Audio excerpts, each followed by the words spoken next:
So hey guys, welcome back to ignite chemistry. This is Vivek. आज हम discuss करेंगे electrochemistry के नेक्स्ट वीडियो के बारे में, जहां पर हम डिस्कस करेंगे electrode potential, cell potential and oxidation potential and reduction potential के बारे में।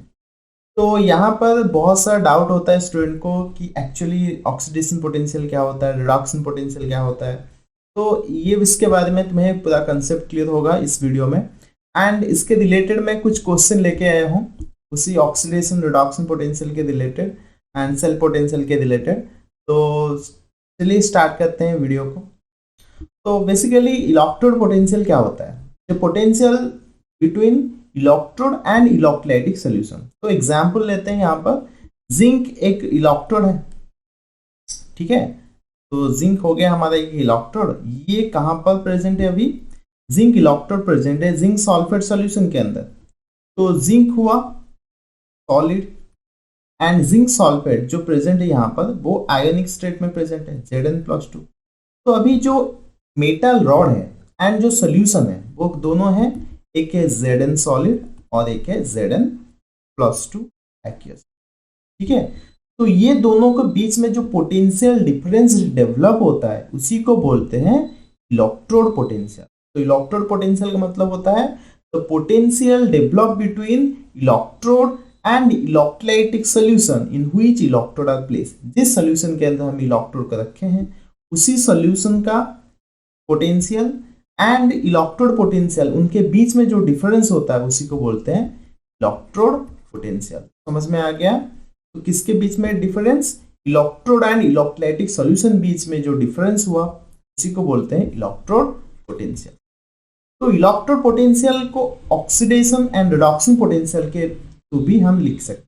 जैसे कि यहाँ पर अगर हम डैनियल सेल की बात करेंगे तो डैनियल सेल में दो इलेक्ट्रोड होता है, एक होता है जिंक इलेक्ट्रोड, एक होता है कॉपर इलेक्ट्रोड।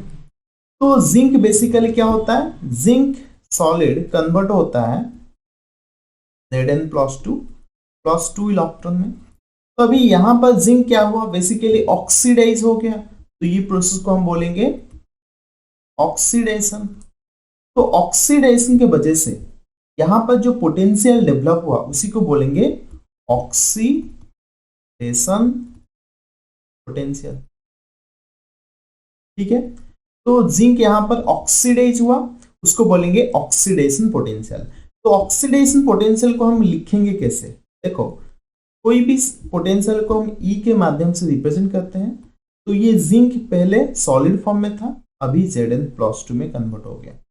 तो जिंक+2 में कन्वर्ट हुआ, इसको ये जो रिप्रेजेंटेशन है उसी को बोलेंगे ऑक्सीडेशन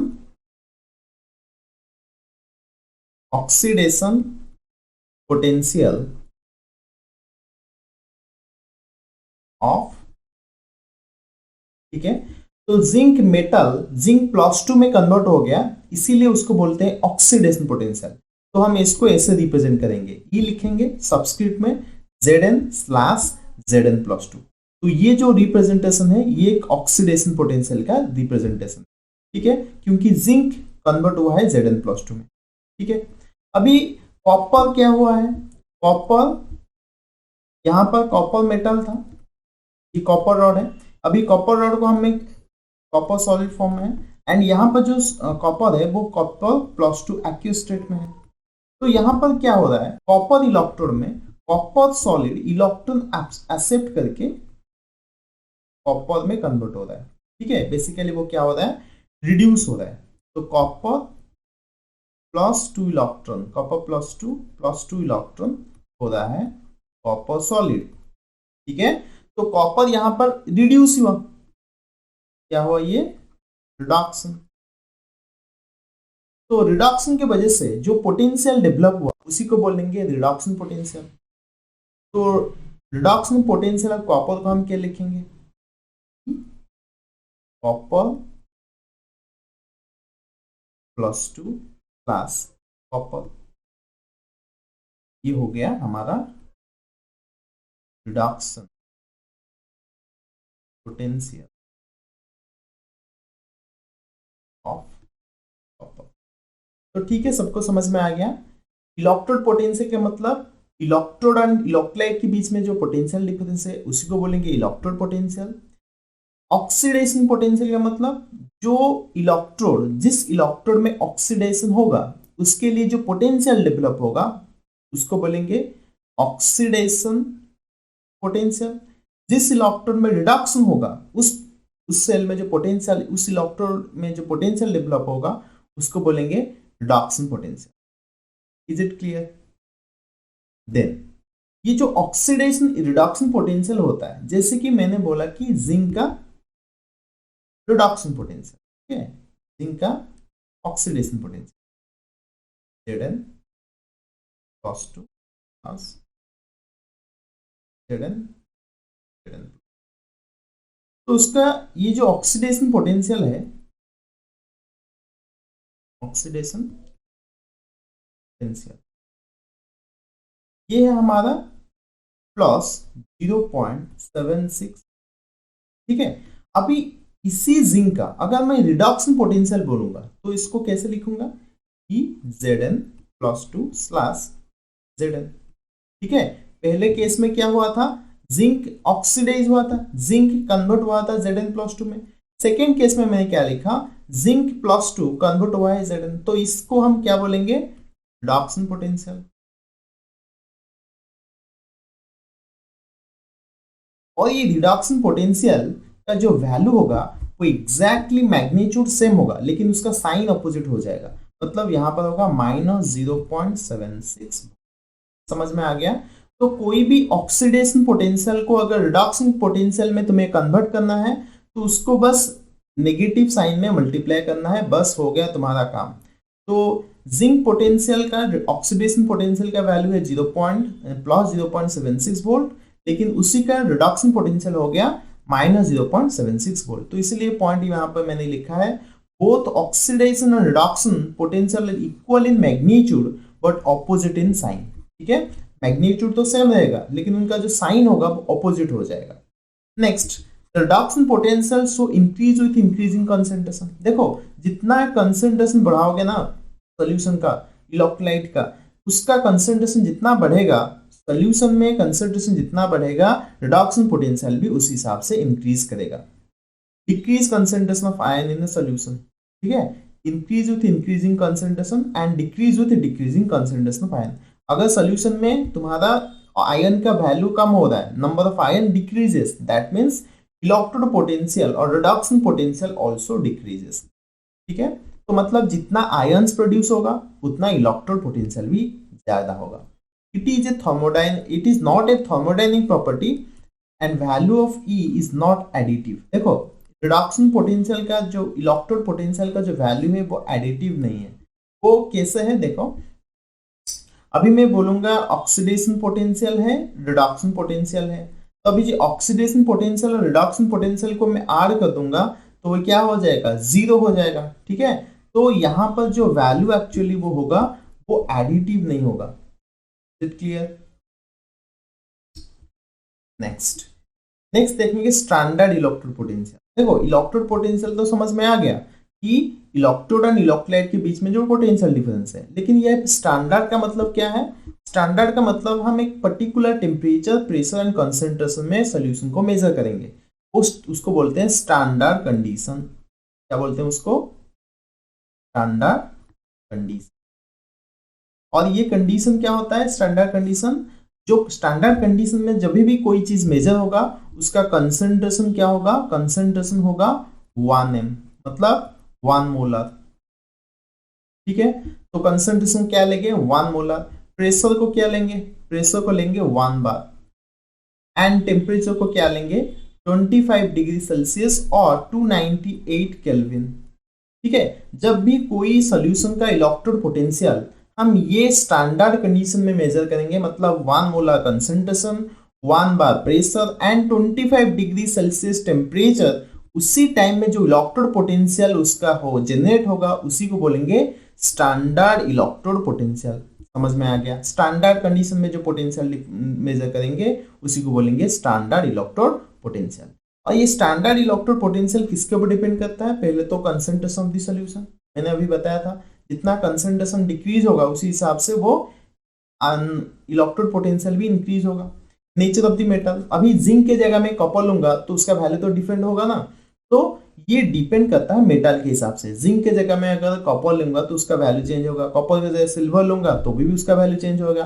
तो मतलब ये मेटल टू मेटल वैरी करता है, कोई मेटल का मतलब डिफरेंट मेटल का कोई फिक्स वैल्यू नहीं रहता। नेक्स्ट होता है प्रेशर टेम्परेचर कंडीशन। अभी प्रेशर एंड टेम्परेचर यहाँ पर हमने क्या किया, फिक्स कर दिया, 1 bar pressure 25 degree Celsius temperature. अभी ये वाला प्रेशर को अगर मैं डिक्रीज करूंगा या इंक्रीज करूंगा तो उस हिसाब से मेरा जो इलेक्ट्रोड पोटेंशियल वैल्यू है वो भी डिक्रीज और इंक्रीज होगा। तो ये जो इलेक्ट्रोड पोटेंशियल होता है वो प्रेशर एंड टेम्परेचर के ऊपर डिपेंड होता है। Is it clear? तो ये हो गया हमारा स्टैंडर्ड इलेक्ट्रोड पोटेंशियल। अभी देखेंगे सेल पोटेंशियल। देखो सेल पोटेंशियल, बेसिकली सेल क्या होता है, कोई भी एक सेल में दो चीज होता है, एक होता है ऑक्सीडेशन हाफ, एक होता है रिडक्शन हाफ।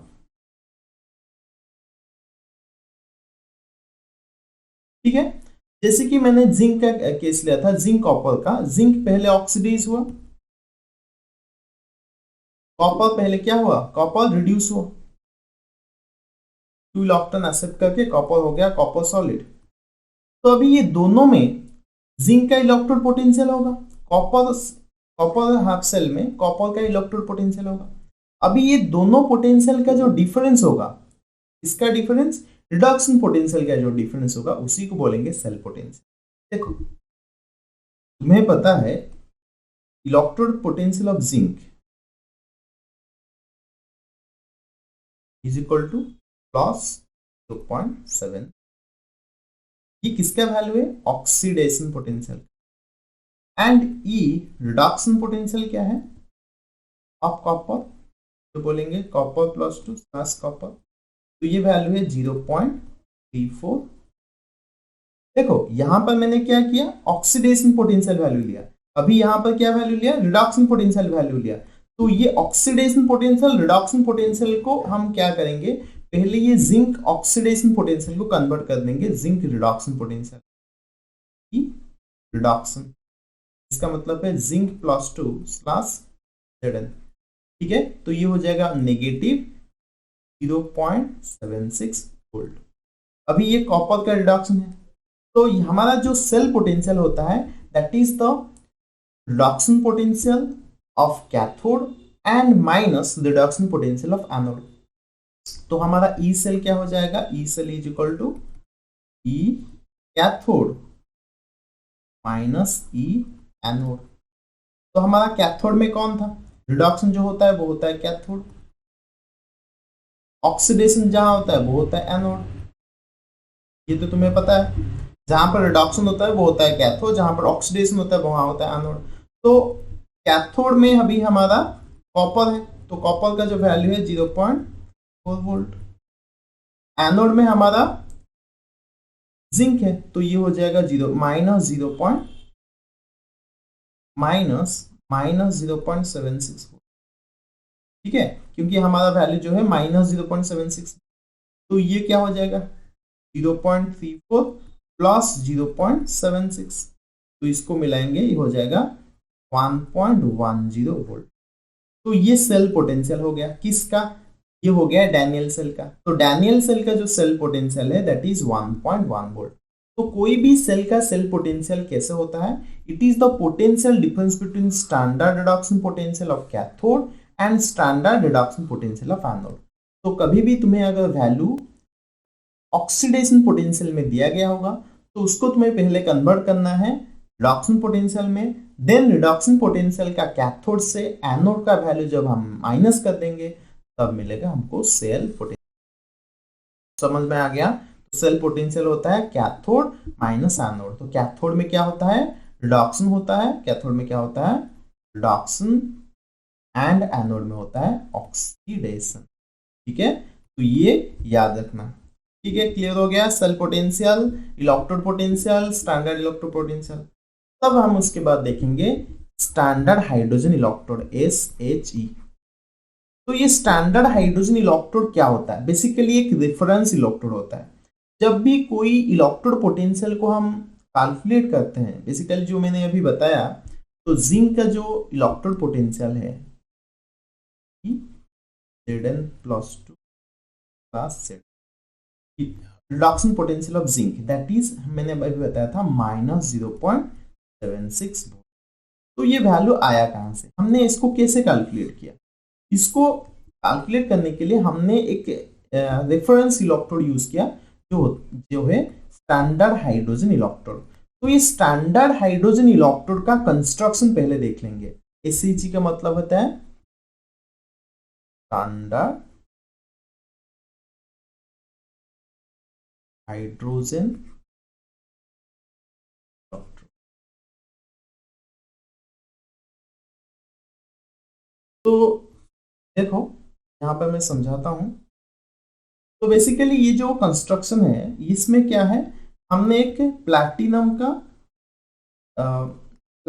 का एक शीट लिया है, platinum metal is coated with platinum black. तो एक प्लैटिनम इलेक्ट्रोड है, प्लैटिनम क्या है, इलेक्ट्रोड।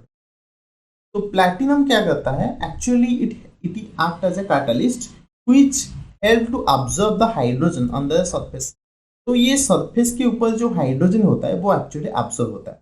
तो यहाँ पर क्या किया गया है, एक प्लैटिनम ब्लैक को एक थ्रेड के माध्यम से, एक वायर के माध्यम से को सस्पेंड किया गया है यहाँ पर इस सोल्यूशन में 1m HCl सोल्यूशन में। इसमें डीप किया गया है 1m HCl। हमने क्या किया, एक प्लैटिनम इलेक्ट्रोड लिया, उसको एक तार के माध्यम से हमने एक सोल्यूशन के अंदर सस्पेंड किया है। वो सोल्यूशन है 1m HCl, 1 molar hydrochloric acid solution. फिर हमने क्या किया, एक उसके ऊपर एक कवर डाला है, एक ग्लास कवर, जिसके थ्रू हमने पास किया hydrogen gas with 1 bar pressure. तो हमने क्या पास किया, हाइड्रोजन गैस, और वो गैस का प्रेशर क्या था, 1 बार प्रेशर था, एंड टेम्परेचर है 298 केल्विन और बोल सकते हैं 25 डिग्री सेल्सियस। तो 25 डिग्री सेल्सियस 1 बार प्रेशर में हमने क्या किया, इसके अंदर हाइड्रोजन गैस पास किया।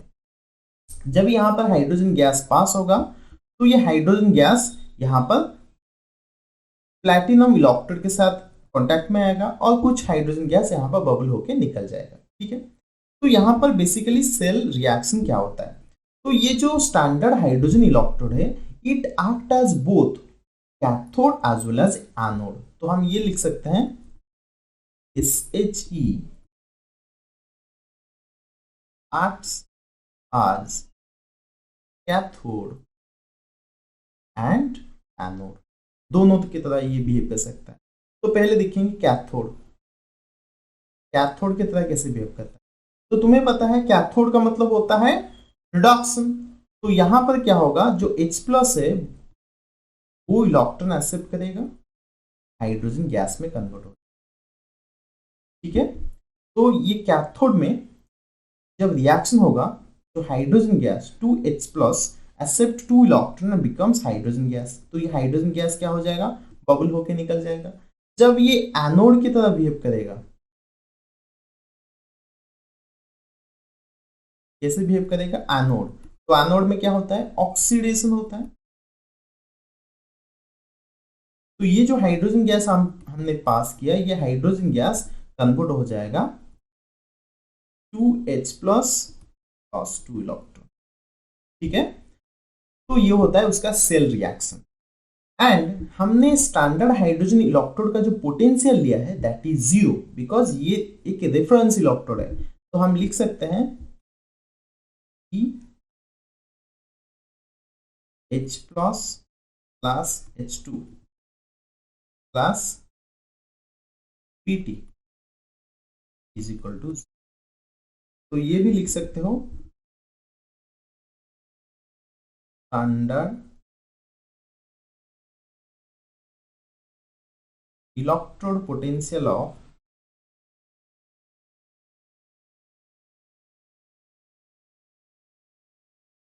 Standard hydrogen electrode 0। तो कोई भी स्टैंडर्ड हाइड्रोजन इलेक्ट्रोड का पोटेंशियल क्या होता है, 0 है। तो मैंने जैसे बताया था कि स्टैंडर्ड का मतलब होता है 1 m concentration, 1 bar pressure and 25 degree temperature. तो इसको हम बोलते हैं स्टैंडर्ड कंडीशन। तो ये भी एक स्टैंडर्ड हाइड्रोजन इलेक्ट्रोड है जिसका पोटेंशियल हमने 0 लिया है। जो सोल्यूशन का इलेक्ट्रोलाइट का कंसेंट्रेशन है वो 1 m है, 1 m HCl सोल्यूशन है, एंड जो प्रेशर है वो 1 बार प्रेशर है, एंड जो टेम्परेचर है दैट इज 298 केल्विन और 25 डिग्री सेल्सियस। ठीक है, तो ये जो हाइड्रोजन इलेक्ट्रोड है ये act as both cathode as well as an anode. तो इसका जो इलेक्ट्रोड पोटेंशियल वैल्यू है वो है 0। ठीक है, तो ये 0 क्यों है, क्योंकि इसको साथ जिसको भी हम कनेक्ट करेंगे तो उसका वैल्यू निकल के आएगा। देखो, दो हाफ सेल में एक होगा हाइड्रोजन हाफ सेल, एक होगा जिंक हाफ सेल। तो जिंक के लिए जो इलेक्ट्रॉन मूव करेगा, हाइड्रोजन के लिए तो हम 0 ले लेंगे, जिंक के लिए जो पोटेंशियल निकलेगा that is potential, electrode potential of zinc. जैसे मैं एग्जांपल लेता हूं, अभी हाइड्रोजन के साथ Zn solid plus Zn plus 2 aqueous double slash plus plus। ठीक है, तो ये हमारा जिंक इलेक्ट्रोड हाइड्रोजन इलेक्ट्रोड के साथ क्या हुआ है, कनेक्ट हुआ है। ठीक है, H plus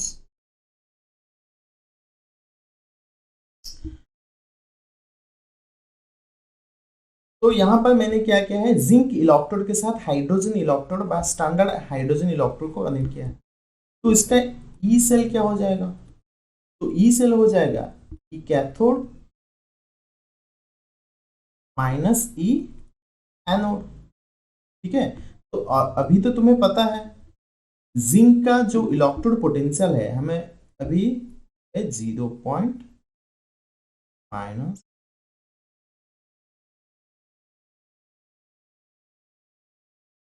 ठीक है, क्या नहीं, ये है 0.76। अभी जो सेल पोटेंशियल हमने देखा वो है 0.76। तो ये जो 0.76 वोल्ट ये कहाँ से आया, ये कैथोड के लिए जो है ये तो हमारा कैथोड है, यहाँ पर लिख, ये है हमारा एनोड, ये है हमारा कैथोड।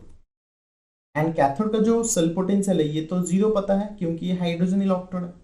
ठीक है, एंड जो जिंक का इलेक्ट्रोड पोटेंशियल है दैट इज माइनस 0.76। तो यहां पर जो पोटेंशियल निकल के आएगा वो आएगा माइनस 0.76। ठीक है, तो ये जो सेल पोटेंशियल हुआ, इस सेल पोटेंशियल का मतलब, इसका मतलब है ये जिंक इलेक्ट्रोड रिडक्शन पोटेंशियल।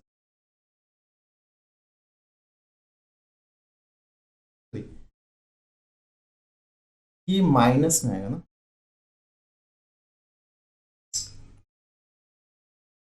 ये माइनस 0.76 वोल्ट, तो ये जो वैल्यू आएगा पॉजिटिव। तो ये जो वैल्यू आया इलेक्ट्रोड पोटेंशियल किसका आएगा, इलेक्ट्रोड पोटेंशियल तो बोलेंगे जिंक ऑक्सीडेशन पोटेंशियल।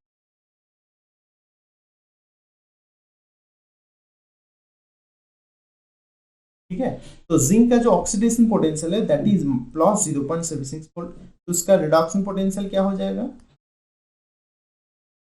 ये हो जाएगा माइनस 0.76।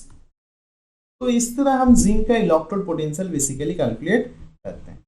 Is it clear? तो उसके रिलेटेड एक क्वेश्चन देखेंगे। Question number 1, electrochemical cell that can be behave like a electrolytic cell when, एक इलेक्ट्रोकेमिकल सेल कब इलेक्ट्रोलाइटिक सेल की तरह बिहेव करेगा। देखो, सेल पोटेंशियल 0, ये तो हो गया इक्विलिब्रियम, तो ये option A incorrect. Option B देखो, सेल पोटेंशियल एक्सटर्नल पोटेंशियल ज्यादा होगा। जब सेल पोटेंशियल एक्सटर्नल पोटेंशियल ज्यादा होगा तब हम उसको बोलेंगे इलेक्ट्रोकेमिकल सेल, इलेक्ट्रोकेमिकल। तो ये ऑप्शन भी नहीं है। देखो, ये external greater than cell potential तभी होगा इलेक्ट्रोलाइटिक सेल। ठीक है, तो ये वाला ऑप्शन राइट है। तो option C is the right answer. Cell potential equal to external potential, तब ये इज इक्वल टू 0 हो जाएगा, तो ये वाला ऑप्शन भी नहीं है। तो इक्विलिब्रियम, जब सेल पोटेंशियल 0 हो जाएगा तब उसको बोलेंगे इक्विलिब्रियम। जब सेल पोटेंशियल का एक्सटर्नल पोटेंशियल से कम होगा या एक्सटर्नल पोटेंशियल सेल पोटेंशियल ज्यादा होगा तब भी हम उसको बोलेंगे electrolytic cell. Question number 2, the difference between electrode potential of two electrode when no current is drawn through the cell is called cell EMF। देखो, जब भी कोई करंट एक सेल से हम निकालेंगे नहीं, तब जो सेल पोटेंशियल होगा उसी को बोलेंगे EMF, that is called electromotive force.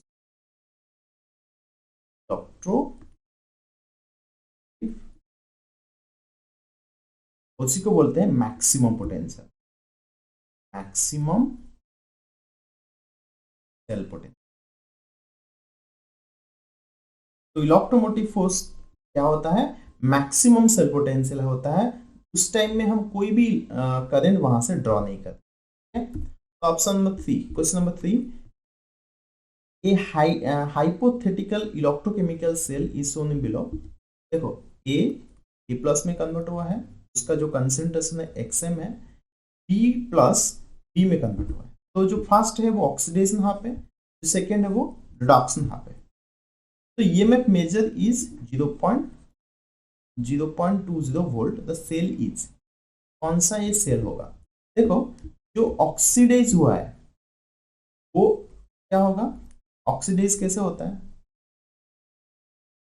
देखो A कन्वर्ट हुआ है A प्लस, ठीक है, एंड B प्लस था, वो इलेक्ट्रॉन एक्सेप्ट किया, इलेक्ट्रॉन दिया, तो ये इलेक्ट्रॉन एक्सेप्ट करके E सॉलिड में कन्वर्ट हुआ, तो उसको हम ऐसे लिख सकते, तो कैंसिल हो गया। तो हम उस सेल की रिएक्शन क्या लिखेंगे, A plus B plus gives plus B, ठीक है। तो कौन सा होगा, A, ऑप्शन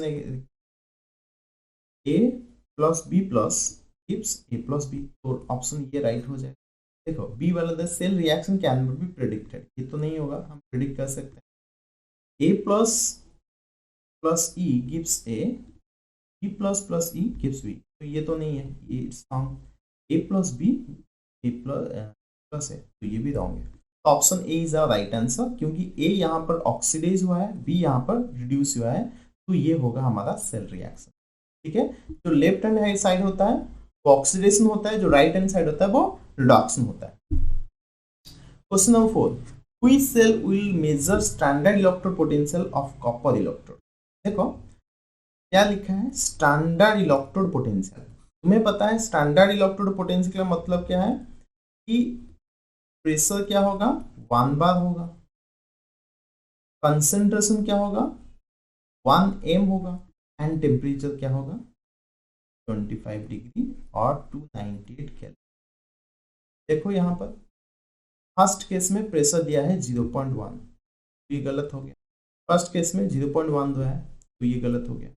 सेकेंड केस में हाइड्रोजन इलेक्ट्रोड के साथ 1 bar pressure, 1 m concentration, 2 m concentration copper का दे दिया, तो ये भी गलत हो गया, क्योंकि 2 m नहीं होना चाहिए, ये 1 m होना चाहिए। थर्ड केस में 1 बार प्रेशर सही है, 1 m concentration of H plus and 1 m concentration copper plus 2, तो इसका मतलब सी इज द राइट आंसर। तो डी में देखते हैं, 1 बार प्रेशर 0.1 m कंसेंट्रेशन दिया है, दैट इज रॉन्ग, तो ये डी ऑप्शन भी नहीं होगा। तो C is the right answer, क्योंकि स्टैंडर्ड कंडीशन का मतलब होता है 1 bar pressure, 1 m concentration and 25 degree temperature, इस हिसाब से। तो नेक्स्ट वाला देखेंगे question 5, the positive value of the standard electrode potential of copper plus 2 slash copper indicate that, देखो अभी जो कॉपर का इलेक्ट्रोड पोटेंशियल है, ठीक है, ये potential of copper plus 2 plus copper, तो इसका जो वैल्यू है प्लस 0.34 वोल्ट, तो ये पॉजिटिव में आता है, electrode potential of copper is plus 0.34 volt, that is positive value. तो ये बोल रहा है ये पॉजिटिव वैल्यू क्यों है, पहले तो ये पॉजिटिव का मतलब है ये क्या हो सकता है, इजीली रिड्यूस हो सकता है, ठीक है। जब एक चीज इजीली रिड्यूस होता है ना, उसको बोलते हैं ऑक्सीडाइजिंग एजेंट। मतलब खुद कब रिड्यूस होगा, जब दूसरों को ऑक्सीडाइज कर पाएगा। When a substance reduce oxidise other substance, then it is called oxidising agent. तो ये स्ट्रॉन्गर रिड्यूसिंग एजेंट तो नहीं होगा, क्योंकि खुद रिडक्शन हो रहा है। जब खुद रिडक्शन होगा तो दूसरों को क्या करेगा, ऑक्सीडाइज करेगा। तो इसका मतलब है स्ट्रॉन्ग ऑक्सीडाइजिंग एजेंट। तो ये ऑप्शन सही है। This redox couple is a stronger oxidising than H plus plus H। फिर बोल रहा है copper can displace hydrogen from the acid. ये गलत है। कॉपर कभी हाइड्रोजन को डिस्प्लेस नहीं कर सकता, मेटल जैसे बिहेव नहीं करता है कॉपर। देखो जनरली मेटल क्या करता है, हाइड्रोजन को डिस्प्लेस करता है। जैसे कि सोडियम हो गया, सोडियम के साथ हम कोई भी एसिड डालेंगे तो यहाँ पर क्या होगा, हाइड्रोजन गैस निकलेगा, लेकिन कॉपर ऐसा नहीं होता। फिर copper can not displace hydrogen gas, ये वाला ऑप्शन सही है। तो मतलब यहाँ पर दो ऑप्शन सही है, that is B option is right and D option is also right. तो बी ऑप्शन में क्या है, तो कॉपर +2 जो पॉजिटिव होता है वो इसीलिए होता है, वो stronger oxidising agent than H+/H2 and copper can not displace hydrogen from. ठीक है, तो क्यों ये ऐसा होता है, क्योंकि कॉपर का जो इलेक्ट्रोड पोटेंशियल वैल्यू है वो पॉजिटिव है, इसीलिए वो हाइड्रोजन को डिस्प्लेस नहीं कर पाता। So option B and D is the right answer. ठीक है, तो आई होप तुम्हें ये वीडियो अच्छा लगा। सो